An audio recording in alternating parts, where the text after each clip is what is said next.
नमस्कार, स्वागत है आपका जनादेश टीवी इंडिया में। मैं आपके साथ इसराइल चौधरी। मैं इस वक्त मौजूद हूं जनपद सहारनपुर के गंगों में, और जिस शख्सियत से मैं आपकी मुलाकात करा रहा हूं, दरअसल वो गंगो क्षेत्र से आते हैं, और जिस तरह से उन्होंने संघर्ष कर इंटरनेशनल लेवल पर एक बड़ा नाम कमाया, आज उसी महान हस्ती से मैं आपकी मुलाकात करा रहा हूं। जसवीर सिंह, जो आर्मी में सूबेदार के पद पर तैनात हैं, लेकिन इंटरनेशनल लेवल पर वो बॉडी बिल्डिंग के कोच हैं। आइए उनसे मुलाकात कराते हैं। जसवीर जी, सबसे पहले हमारे चैनल में आपका स्वागत। धन्यवाद बहुत बहुत। और सबसे पहले तो मैं उभरते भारत को जय हिंद करूंगा, और इस चैनल के माध्यम से कहना चाहूँगा कि शुक्रिया इस तमाम हस्ती का जिनके पास मैं बैठा हूँ।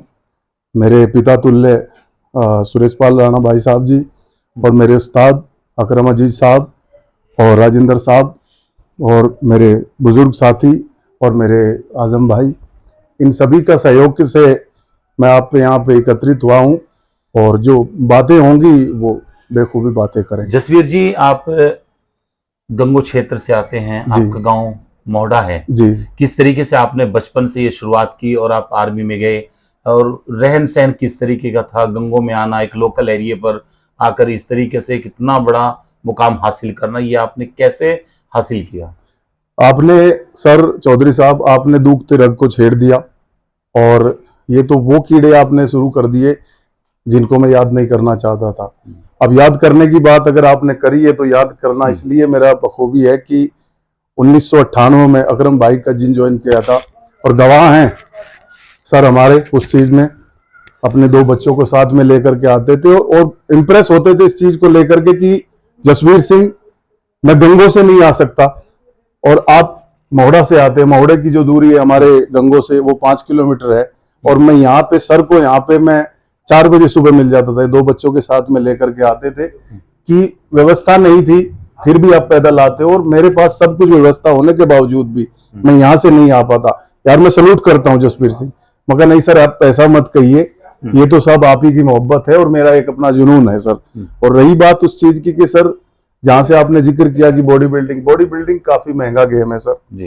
व्यवस्था ये थी कि अकरम भाई ने जो यहाँ पे सेवा दी है उसकी फीस इन्होंने, मेंटेनेंस फीस थी सर, फीस भी नहीं कहूंगा क्योंकि बड़े खानदानी आदमी हैं, इन्होंने भी फीस का कोई ऐसा लगान नहीं लगाया था उसके ऊपर कि अब 150 या 500 रुपए, 50 रुपए फीस मेरे लिए पे करना निहायत मुश्किल था सर। ये सर 98 की बात है सर। तो 50 रुपए, कई मरतबा ऐसा हुआ कि 50 रुपए ना देने की वजह से जिम में तकलीफ का सामना करना पड़ा है, और 50 रुपए में पेड नहीं कर पाया सर। तो उसकी अवधि में मैं रात को 2 बजे आ जाता था सर गंगो, और 2-3 मरतबा फिर मैं पकड़ा गया।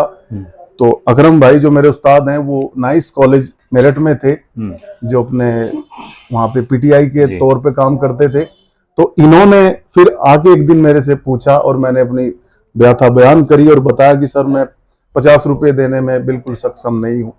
हालांकि घर वाले डाइट का ही बंदोबस्त कर दे, खाने का ही बंदोबस्त कर दे, वही काफी है, तो 50 की नकदी में नहीं कर सकता सर। तो इन्होंने मेरा हाथ थामा और कहा कि चिंता मत कर, आज के बाद अगर किसी ने 50 रुपए मांगे तो मुझे बताना। और उस दिन के बाद सर इन्होंने मुड़ के कभी नहीं देखा, और मुझे 50 रुपए नहीं, मैं कई मरतबा मेरठ में कंपटीशन लड़ने के लिए गया, और इन्होंने पूरी फीस, वहां की एंट्री फीस और इंक्लूडिंग ट्रैक सूट और टी शर्ट का भी मेरे लिए बंदोबस्त किया। तो बहुत बड़ा इनका योगदान रहा सर। आपने पहले आर्मी में आप ज्वाइन हुए या पहले आप गेम खेले? नहीं सर, मैं पहले कुश्ती लड़ता था सर। अच्छा। कुश्ती लड़ते लड़ते वेट लिफ्टिंग करी, यूनिवर्सिटी तक मैं बीए में था सर, रामपुर गोचर महाविद्यालय से मैं यूनिवर्सिटी तक खेला सर वेट लिफ्टिंग में। और फिर मुझे इंजरी हुई थोड़ी सी, और किसी ने अच्छे इंसान थे जो शुभचिंतक रहे मेरे, उन्होंने कहा कि आपका स्ट्रक्चर बॉडी बिल्डिंग के स्तर का है, आप बॉडी बिल्डिंग करिए तो शायद जल्दी सक्सेसफुल आपको मिलेगा। तो सर फिर मैं अकरम भाई से मेरा तारुफ तो था ही, और फिर इन्होंने जो है मेरी बाजू थामी सर। आर्मी में किस सन में आप ज्वाइन हुए? सर मैं आर्मी में 2003 में हुआ सर। 2003 में? जी सर। तो फिर उसके बाद आपको कैसे कैसे जिम्मेदारियां मिली, इंटरनेशनल लेवल पर कैसे पहुंचे? ये थी कि सर जब मैं वहां पे भर्ती हुआ तो मैं सबसे कमजोर खिलाड़ी के रूप में था सर। सबसे कमजोर था, घर की स्थिति इस लेवल की नहीं थी कि मुझे घर से कोई नई सपोर्ट मिल सके। मेरी जो तनख्वाह थी उसके अलावा अगर मुझे कोई सपोर्ट मिल जाए तो मैं जल्दी फास्ट, कोई बाइक पे चल रहा है, कोई कार पे चल रहा है, तो वो डिस्टेंस आपको मेंटेन करना होता है सर। जी। तो सर उसके बावजूद भी मेरा भाई ओमकार है, मेरे बड़े भाई का नाम, उन्होंने मुझे कहा कि मुझे मत दे तू पैसा एक भी, लेकिन तू हिम्मत कर, अपने लिए जो तुझे मिले उससे तू आगे बढ़ने का प्रयास कर। और सर ऐसा दौर आया कि जहां जहां पे मैं, जिन लोगों के साथ में मैं रहता था, वो सब मेरे से बहुत बेहतर खिलाड़ी थे, और ऊपर वाले का और आप सभी का आशीर्वाद रहा, सर लोगों को जैसा आशीर्वाद रहा, और मैंने एक एक करके उन लोगों को फिर धीरे धीरे एक एक कदम उनसे आगे बढ़ के सर मैं और इस मुकाम तक पहुंचा सर। इंटरनेशनल लेवल पर आप जो है कोच बने, उसके बाद फिर कैसे आपने जो है इंटरनेशनल लेवल पे गए, टीम बनाई, कहाँ गेम हुए थे? सर मैं बहरीन में गया सन 2010 में बहरीन में गया सर। मैं 3rd प्लेस थी सर वहां पे मेरी। और उसके बाद सर मैं सन 2021 में सर मैं शारजहां गया। अच्छा। वर्ल्ड का कोच बन के गया। अच्छा। हिंदुस्तान को रिप्रेजेंट करा सर, और वहां से सर मैं 11 मेडल लेके हिंदुस्तान वापस लौटा सर। और सर उज्बेकिस्तान गया, वहां से मैं 8 मेडल वापस लेकर हिंदुस्तान को झोली में जो है वापस लेके लौटा सर। और कंटिन्यू तब से जारी है सर जंग। अक्सर देखने को मिलता है जो लोग कामयाब होते हैं, चाहे वो कोई सा भी क्षेत्र हो, उसमें कहीं ना कहीं कहीं माँ का हाथ रहता है। माँ बाप तो अक्सर उसकी सपोर्ट में रहती हैं, लेकिन कहीं दोस्त, कहीं उसकी बीवी। तो जसवीर सिंह के पीछे किसका हाथ रहा इस कामयाबी में? सर अगर मैं इस टैलेंट की बात करूं और मुझे इस फन के बारे में और मुझे इसकी तालीम जो दी है, वो तो मेरे उस्ताद अकरम अजीज हैं। इन्होंने मैं उंगली पकड़ के चलना सिखाया, इन्हीं से तालीम ली मैंने, और इन्हीं के जरिए मैं उस तालीम को हासिल कर पाया। और रही बात फाइनेंशियली जो सिचुएशन है, वो मेरे बड़े भाई ओमकार, उन्होंने मेरा, और पिताजी थे, किसान थे, उनका भी बहुत बड़ा योगदान रहा सर। सोचा था कभी कि इंटरनेशनल लेवल पे कोच बनेंगे और इतना बड़ा सहारनपुर देखूंगा ये उम्मीद नहीं थी सर। वतन से बाहर जाना तो एक सपना है सर।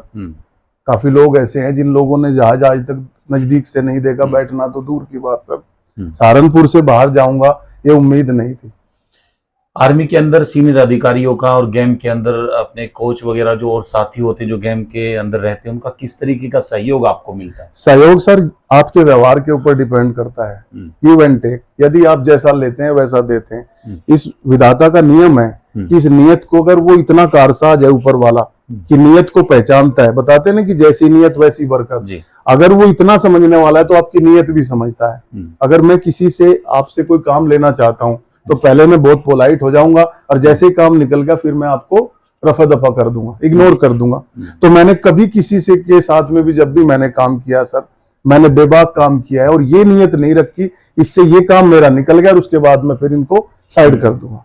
तो इसके पीछे शायद मैं समझता हूँ कि सभी का स्नेह बना रहा कंटिन्यू। स्नेह बनता है, रटता है, कब हटता है? जब आपके अंदर लालचीपन, ग्रेडीनेसपन आ जाएगा। तो मैंने सर कभी किसी से ऐसी उम्मीद नहीं करी कि मैं किसी से काम ले करके और उसको रफा दफा कर दूं सर। 98 और यानी 98-97 के दौर में जब आप लोग थे, उस वक्त आपके साथी, उस वक्त के दोस्त जो आपके साथ रहे, आज वो कई कामयाब जगह हैं, या फिर वो लोग आपको महसूस होती है कि जहां मैं हूं वो भी आज होने चाहिए? नहीं सर, उन लोगों के नाम भी बताइए, वो कौन कौन लोग? मेरे से भी काबिल लोग हैं। मैं उस श्रेणी का सबसे छोटा व्यक्ति उन लोगों के सामने, मेरी कोई उनके सामने कोई इतनी महत्व नहीं है। वो मेरे से बहुत सक्सेसफुल हैं। उस सबसे बड़ी लिस्ट में मेरे साथी पवन कुमार भरगोती, जो आज बहुत बड़े मुकाम पे हैं, वर्ल्ड के ही कोच रहे मेरे साथी।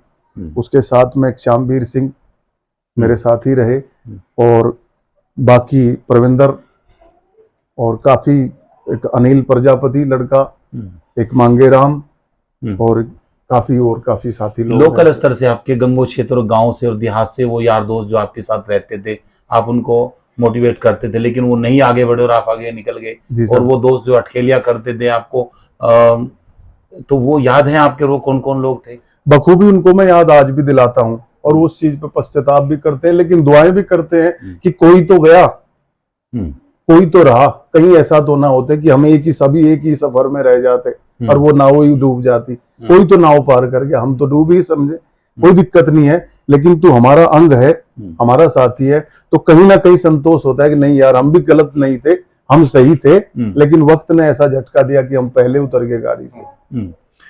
अभी आप सेना में हैं और कोच भी हैं सर। दोनों चीज, दोनों जिम्मेदारियां निभा जी रहे हैं। सर। जब आप रिटायर होंगे सेना से जी तो सर। अपने क्षेत्र के लिए, गंगों के लिए, यहाँ के युवाओं के लिए सर कुछ इस तरीके का स्पोर्ट्स में कुछ लेकर आएंगे गेम के लिए, ताकि यहाँ के बच्चों को वो दिन ना देखने पड़े जो कभी जसवीर ने देखे थे। देखिए, दिन दिखाने वाली सिचुएशन तो ऊपर वाला पैदा करता है।